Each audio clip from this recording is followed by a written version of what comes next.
লালটেম, শীর্ষেন্দু মুখোপাধ্যায়। লালটেম কারও পরোয়া করে না, সে আছে বেশ। সকালবেলা সে 3টে মোষ নিয়ে চড়াতে বেরোয়। এ জায়গাটা ভারী সুন্দর। একদিকে বেঁটে বেঁটে চা বাগানের দিগন্ত পর্যন্ত বিস্তার, অন্যধারে বড় একটা মাঠ।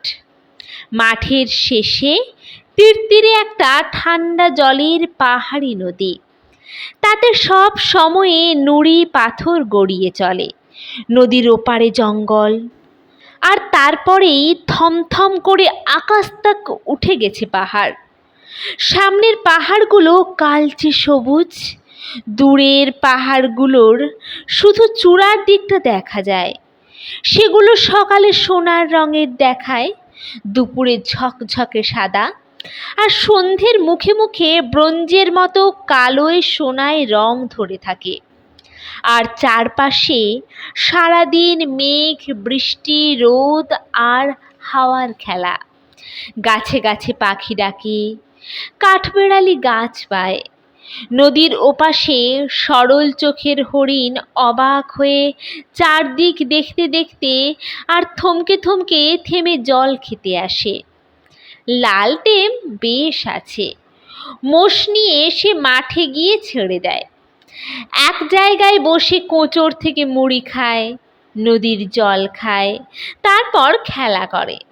তার সঙ্গী সাথে কিছু কম নেই, তারাও সব মোষ, গরু বা ছাগল চড়াতে আসে। যে যার জীবজন্তু মাঠে ছেড়ে দিয়ে চোর চোর খেলে, ডান্ডাগুলি খেলে, নদীতে নেমে সাঁতরায়, আরও কত কি করে। দুপুরের দিকে খুব খিদে পেলে বাড়ি ফিরে লালটেম খায়। কিন্তু সব দিন খাবার থাকে না। যেদিন থাকে না সেদিন লালটেম টের পায়, তাই সেদিন সে বাড়ি ফেরে না। দুপুরে সে গাছের পাকা ডুমুর কি আমলকি পেড়ে খায়। বেলের সময় বেল পাড়ে, কখনো বা টক আম বা বাতাবি লেবু পেয়ে যায় বছরের বিভিন্ন সময়ে, তাই খায়। খেয়ে সবচেয়ে বুড়ো আর শক্ত চেহারার মোষ মহারাজার পিঠে উঠে চিৎপাত হয়ে ঘুমোয়। ছোট্ট স্টেশনটার গা ঘেঁষে লালটেমদের ঝোপড়া। তার বাবা পেতলের থালায় সাজিয়ে প্যাঁড়া বিক্রি করে ট্রেনের সময়ে। বাজারে বড় বড় কারবারিদের কাছে ভৈঁসা ঘি বেচে। দুধ দেয় বাড়ি বাড়ি। 3টে মোষের 2টো হচ্ছে মেয়ে মোষ। মহারাজা পুরুষ। মেয়ে মোষই বছরের কোনো না কোনো সময়ে দুধ দেয়। বুড়ো মোষটার মরার সময় ঘনিয়ে এসেছে, আর 2টোও বুড়ো হতে চলল। সামনে দুর্দিন। লালটেমদের সংসার বেশ বড়। মা ঘুঁটে দিয়ে বিক্রি করে, বাবা দুধ, প্যাঁড়া, ঘি বেচে। এই করে কোনো রকমে 10 জনের সংসার চলে। লালটেমের দাদু আছে, আরও 6 ভাই বোন আছে। তারা কোনো লেখাপড়া শেখেনি। মাঝে মাঝে মোষের দুধ, ঘি বা প্যাঁড়া ছাড়া কোনো ভালো খাবার খায়নি। খাটো ধুতি বা শাড়ি ছাড়া ভালো জামা কাপড় পরেনি। তারা একসঙ্গে 100 টাকাও কখনো চোখে দেখেনি। তবু লালটেম কারও পরোয়া করে না। দিনভর সে মোষ চড়ায়, সাথীদের সঙ্গে খেলা করে, আর চারদিককার আকাশ, বাতাস, আলো, পাহাড় দেখে চমৎকার সময় কেটে যায়। একদিন একটা রোগা মানুষ ওপর থেকে শীতের নদীর হাঁটুভর জল হেঁটে পার হয়ে এলো। লোকটার গা ময়লা চাদরে ঢাকা, পরনে একটা পাজামা, কাঁধে মস্ত এক পুঁটুলি। লালটেম আর তার সাথীরা অবাক হয়ে লোকটাকে দেখছিল, কারণ নদীর ওপারে জঙ্গলে বাঘ আছে, বুনো মোষ, দাঁতালো, শুয়োর আর গন্ডার আছে। সাপ তো কিলবিল করছে। ওদিকে কেউ যায় না, একমাত্র কাঠুরেরা ছাড়া। তারাও আবার দল বেঁধে যায়। সঙ্গে লাঠি থাকে, বল্লম থাকে, তীর ধনুক থাকে, আর কুড়ুল তো আছেই। লোকটা জল থেকে উঠেই পোটলাটি মাটিতে রেখে একগাল হেসে বলল, একটা জিনিস দেখবে? হ্যাঁ, লালটেমরা খুব রাজি। লোকটা ধীরে আস্তে পুটুলির গিঁট খুলে চাদরটা মেলে দিল। লালটেমরা অবাক হয়ে দেখে ভিতরে একটা ইঁট। তারা সমস্বরে বলে ওঠে, এ তো ইঁট। রোগা লোকটা হেসে বলল, ইঁট ঠিকই, তবে সাধারণ ইঁট নয়, প্রায় ১,৫০০ বছরের পুরনো একটা রাজবাড়ির জিনিস। ওই জঙ্গলের মধ্যে আমি সেই রাজবাড়ির খোঁজ পেয়েছি। রাজা বা রাজবাড়ি সম্পর্কে লালটেমের ধারণা খুব স্পষ্ট নয়, তবে সে জানে একজন রাজা সোনার রুটি খেতেন, তার রানী যে শাড়ি পরতেন সেটা জ্যোৎস্নার সুতো দিয়ে বোনা। লোকটা ইঁটগুলোকে পুটুলিতে বেঁধে হাত ঝেড়ে বলল, সেই রাজবাড়িটার অনেক কিছু মাটির নিচে পোঁতা আছে, যে পাবে সে এক লাফে বড়লোক হয়ে যাবে। তবে কি না সেখানে যখেরা পাহারা দেয়, সাপ ফোনা ধরে আছে চারদিকে, যাওয়া শক্ত। লালটেম বলে, তুমি তাহলে বড়লোক হলে না কেন? লোকটা অবাক হয়ে বলে, আমি আমি বড়লোক হয়ে কি করব? দুনিয়াতে আমার কেউ নাই, দিব্যি আছি, ঘুরে ঘুরে সময় কেটে যায়। রাজবাড়িটা দেখতে পেয়ে আমি শুধু লোককে দেখানোর জন্য কয়েকটা ইঁট কুড়িয়ে এনেছি, এতেই আমার আনন্দ। লালটেম বলে, তোমাকে বাঘে ধরলো না? সাপে কাটলো না? বুনো মোষ তাড়া করলো না? লোকটা ভালো মানুষের মতো বলে, জানোয়ারেরাও বন্ধু আর শত্রু চিনতে পারে। আমি নিরীহ মানুষ, ওরাও সেটা টের পেয়েছিল, তাই কিছু বলেনি। লোকটা তারপর গান গাইতে গাইতে মাঠ পেরিয়ে চলে গেল। লালটেম তার সাথীদের সঙ্গে খেলায় মেতে গেল। পরদিন ভোরবেলায় কোদাল গাঁইতি হাতে কয়েকজন লোক নদীর ধারে এসে হাজির। তাদের মধ্যে একজন লোককে লালটেম চেনে। সে হলো এই অঞ্চলের নামকরা গুন্ডা আর জুয়ারি প্রাণধর। লালটেমকে ডেকে সে লোকটা বলল, এই ছোঁড়া, ওই জঙ্গলের মধ্যে যাওয়ার রাস্তা আছে? লালটেম ভালো মানুষের মতো বলে, কাঠুরেদের পায়ে হাঁটা রাস্তা আছে। লোকটা কটমট করে চেয়ে বলে, আমরা যে এদিকে এসেছি, খবরদার কাউকে বলবি না। লোকগুলো হেঁটে শীতের নদী পার হয়ে ওপাশে জঙ্গলের মধ্যে অদৃশ্য হয়ে গেল। লালটেমরা মুখ তাকাতাকি করে নিজেদের মধ্যে খেলা শুরু করে দেয়। কিন্তু একটু বাদেই আবার কোদাল শাবল হাতে এক দল লোক আসে। তারাও জঙ্গলের মধ্যে পথ আছে কিনা জিজ্ঞেস করে। তারপর লালটেমরা যাতে আর কেউ না বলে সে বিষয়ে সাবধান হয়ে দিয়ে নদী পার হয়ে জঙ্গলে ঢুকে পড়ে। সারাদিন যে এভাবে কত লোক জঙ্গলের মধ্যে গেল তার গোনা গুনতি নেই। তাদের মধ্যে কানা, খোঁড়া, বুড়ো, কচি, বড়লোক, গরিব সব রকম আছে। চোরের মতো হাবভাব সবার, কি যেন গোপন করছে। এদের দলে লালটেম নিজের বাবাকেও দেখে ভারী অবাক হয়। বাবা লালটেমকে দেখে কিছু অপ্রস্তুত হয়ে বলল, আমার ফিরতে ২ দিন দেরি হবে, সাবধানে থেকো, মোষগুলোকে যত্নে রেখো, বাড়ি বাড়ি দুধ দিও, পেঁড়া বেচো, ঘি বিক্রি করো। বাবা গেল। কিছুক্ষণ পরে একদল ঘুঁটে উলিদের সঙ্গে মাকেও জঙ্গলে যেতে দেখল লালটেম। মা কাছে এসে তাকে টেনে নিয়ে বলল, আমার ফিরতে একটু দেরি হবে বাবা, ১ দিন বা ২ দিন, তুমি সব সামলে রেখো। ওই রোগা লোকটা গ্রামে গঞ্জে হাটে বাজারে রাজবাড়ির কথা রটিয়ে দিয়ে গেছে।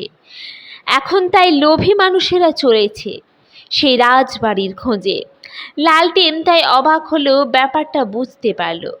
2 দিন গেল, 3 দিন গেল। লালটেম আর তার সাথীরা রোজ মোষ চড়াতে আসে। এসে নদীর ধারে দাঁড়িয়ে ওপারে জঙ্গলের দিকে চেয়ে দাঁড়িয়ে থাকে। সকলেরই বাপ মা আপনজনেরা জঙ্গলে গেছে, কেউই এখনো ফেরেনি। দাঁড়িয়ে তারা একটু অপেক্ষা করে, তারপর আবার খেলায় মাতে। নদীতে স্নান করে গাছে উঠে খাওয়ার যোগ্য ফল পাকড় খোঁজে, মোষের পিঠে শুয়ে থাকে। 4 দিনের দিন সন্ধেবেলা একটা লোক জঙ্গল থেকে টলতে টলতে বেরিয়ে ঝপাং করে নদীতে পড়ল। পড়ে আর ওঠে না। লালটেমরা দৌড়ে গিয়ে জল থেকে টেনে তুলে তাকে এপারে নিয়ে আসে। লোকটা প্রাণধরের এক স্যাঙ্গাত, তার চোখ রক্তবর্ণ, পেটে পিঠে এক হয়ে গেছে ক্ষীরে, ভালো করে কথা বলতে পারছে না। লালটেম গিয়ে শালপাতায় নদীর জল তুলে এনে তাকে খাওয়ায়, তারপর মাকাই ভাজা দেয়। লোকটা একটু দমে যেয়ে বলল, সব মিথ্যে কথা, রাজবাড়ি কোথাও নেই। আমরা মাইলের পর মাইল হেঁটে খুঁজেছি, খাবার নেই, জল নেই, সারা পথে নানা রকম বিপদ। আমার সঙ্গীরা কোথায় হারিয়ে গেছে। এই রকম ভাবে 2-4 দিন পরে পরে একটি দুটি হা ক্লান্ত লোক ফিরে এসে তাদের বিপদের কথা জানায়। তারা মিথ্যে মিথ্যে হয়রান হয়েছে। বহু লোক বাঘের পেটে গেছে, কিছু মরেছে বুনো হাতি, বুনো মোষ, দাঁতাল শুয়োরের পাল্লায় পড়ে। বহু লোককে সাপে কেটেছে। জঙ্গলে খাবার নেই, জল নেই, পথ নেই, সেখানে লোক গোলক ধাঁধার মতো ঘুরে মরতে হয়। গা ভর্তি জ্বর নিয়ে একদিন লালটেমের বাবা ফেরে, শরীর শুকিয়ে সিকিভাগ হয়ে গেছে। তারপর বিড়বিড় করে বকছে, রাজবাড়ি, সোনা দানা, বাপরে বাপ। এর 2 দিন বাদে ফিরল মা। লালটেম দেখল তার মা কয়েকদিনেই খুনে বুড়ি হয়ে গেছে। মাজা বেঁকে যাওয়ায় লাঠিতে ভর দিয়ে কুঁজো হয়ে হাঁটে। মাথার চুল পেকে সনের গুছি, গলার স্বরে একটা কাঁপ ধরেছে। শেষ পর্যন্ত দেখা যায় একে একে সবাই ফিরে এসেছে, মরেনি কেউই। তবে সকলেরই ভীষণ বিপদ হয়েছিল। নানা রকম বিপদ আর কষ্ট সহ্য করে মরতে মরতে ফিরেছে। তবে মানুষগুলো আর আগের মতো নেই। যুবকরা বুড়ো হয়ে গিয়েছে, বুড়োরা অথর্ব হয়ে গেছে। আমাদের লোকেরা দুঃখী, দুঃখীরা পাথর হয়ে এসেছে। কোনো মানুষই আর আগের মতো নেই।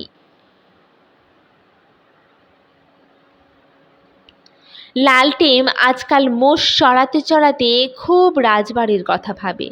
তার খুব জানতে ইচ্ছে করে, রাজবাড়ির জন্য লোকগুলো হন্যে হয়ে ছুটে গিয়েছিল কেন। দুপুর গড়িয়ে গেছে। মোষ মহারাজার পিঠে গামছা পেতে চিত হয়ে শুয়ে ঘুমিয়েছিল লালটেম। বুড়ো মোষটা ঘাস খেতে খেতে নদীর ধারে এলো। তারপর লালটেমকে পিঠে নিয়ে নদীতে নামলো জল খেতে।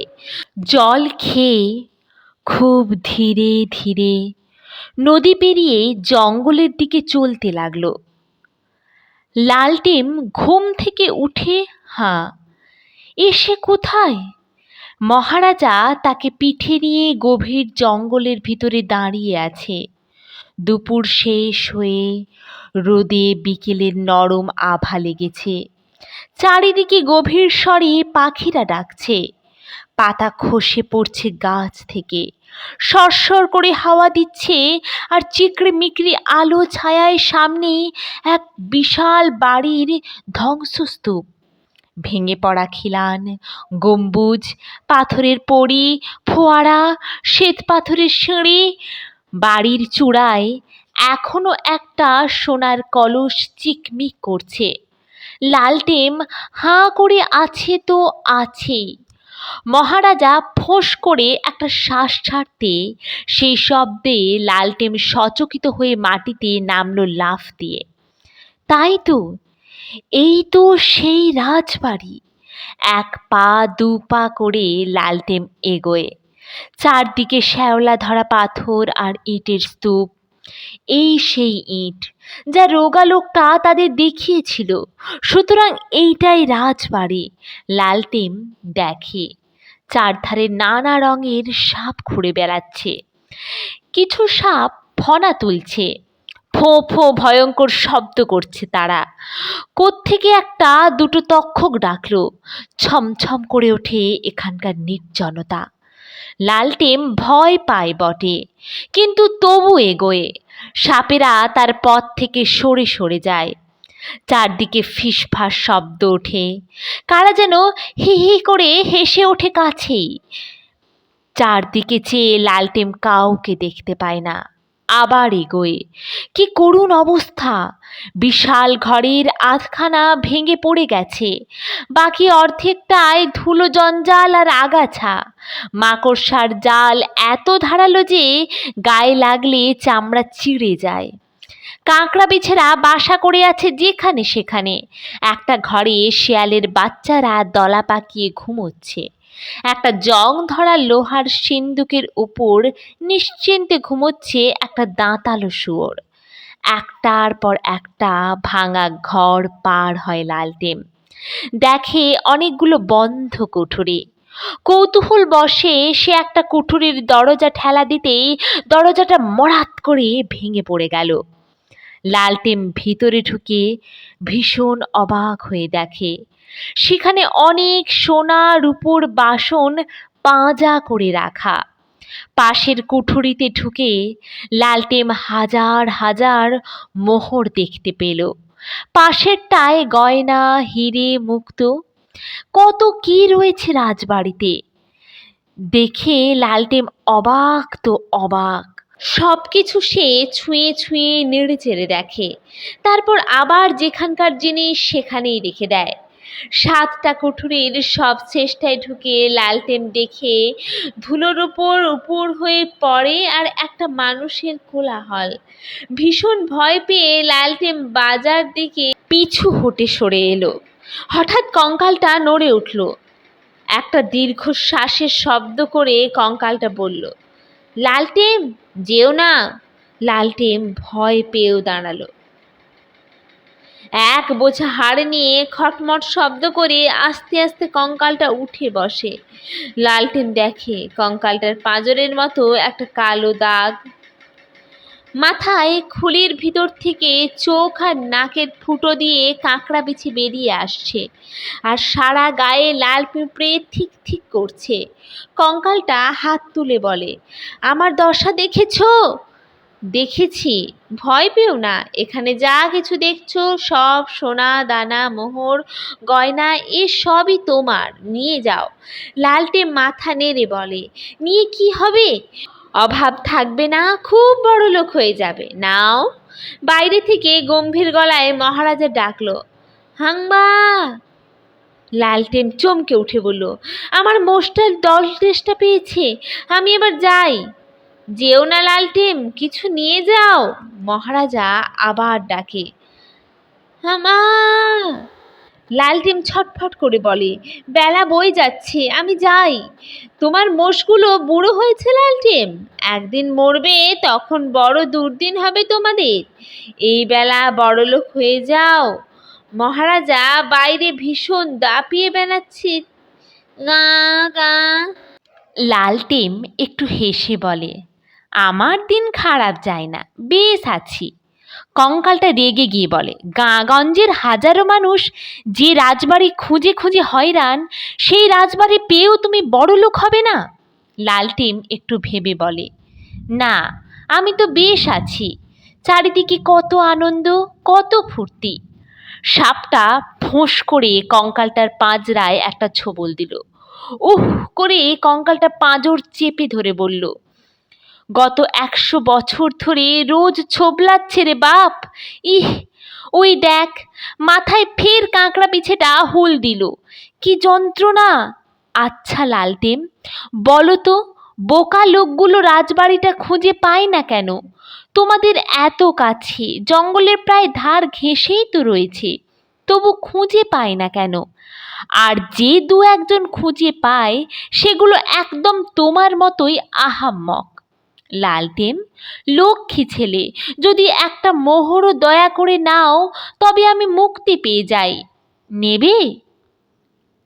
বাইরে মহারাজা ভীষণ রেগে চেঁচায়, গা। লালটেন মুখ ঘুরিয়ে নেয়, বলে, নিলেই তো তোমার মতো দশা হবে। এই বলে লালটেন বেরিয়ে আসে গট গট করে। মহারাজা তাকে দেখে খুশি হয়ে কান লটপট করে, গা শুঁকে গা দাপিয়ে আনন্দ জানায়। পরদিন থেকে আবার লালটেন মোষ চড়াতে যায়, সাথীদের সঙ্গে খেলে।